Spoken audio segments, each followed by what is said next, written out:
So I've worked at Backup since 2008, but that was as a volunteer while I was at university in my second year placement. And then I think it was around about a couple of years after that, maybe 2011, that I was took on permanent in that permanent role. And then after a few years after that, I came across to supporting tenancies. Yeah, so it's got to be over 10 years from a volunteer role into permanent, yeah, role. That was at Castle House as the support worker there, managing the hostel, the overnight accommodation, so working nights. And then I came across to supported tenancies on a secondment initially, that then just got carried out, and then I got took on permanent over in supported tenancies. Um, it's quite a long story, so I'll try and keep it short. So when I was 17, I was a Backup resident, and all them years ago, when I got moved on, I really wanted to do this particular job. I looked at my support worker and thought, yeah, I'd love to do that job. So quite a few years after that, I eventually, found university, and got into a course called Youth and Community Studies, which then led me to my second placement in second year, which was then at what was then Bolton Young Persons Housing Scheme. So I love doing this job. Yeah.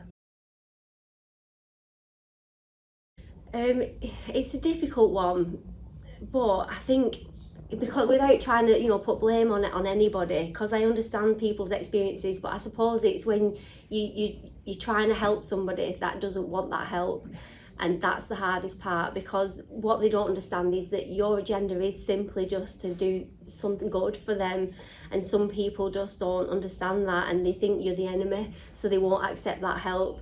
And then when you really try and put a lot in and you're still met with a brick wall, that's probably the hardest part, and the most difficult part to try not get emotional about. But it is hard, but you do have to try and be strong, and not let that get to you, but that is the hardest part.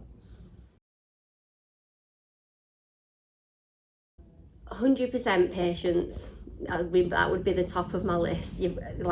People, when I say like how difficult my job is, people say like I could not do your job. So patience is huge in bucket loads.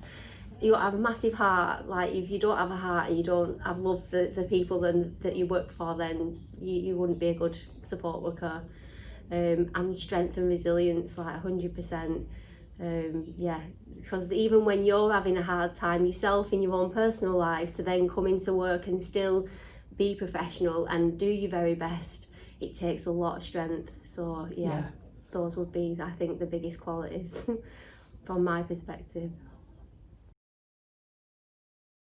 So I have a young man who's just come to our service, and he has been struggling with mental health and things that have happened in his past. And so I introduced him to our mental health worker, John, who I matched up because they both like to play the guitar, and John likes to hire guitars out to our young people if they'd like to play. So I was sat in his lounge, and they gave him the guitar, and he started to play like straight away, but actually playing a melody. And I really did, like, I had to like stop myself from crying, because the light in his face when he was handed that guitar, it was massive, and I don't think I've experienced an emotion like that in such a long time. But it was so beautiful. So I wouldn't just say it was a smile, it was like actually brought me to tears. I walked out crying. He's like, "You all right?" I was like, "Yeah, I just need to go now, my next visit." I'm like, hold it back. So yeah, it was an emotional moment, and all the girls in the office was like, "Oh my god," it's so sweet. And that particular young man doesn't have access to social media, he doesn't really have many friends around, and he was quite isolated. And yeah, handed him that guitar, and he was showing John a few tricks, and even John was like, "Wow, I don't even need to teach you, you're fab." When you was a resident at Backup, who was your support worker? So my support worker was Moira, who is now the company CEO, and she inspired me when I was younger to want to be a support worker.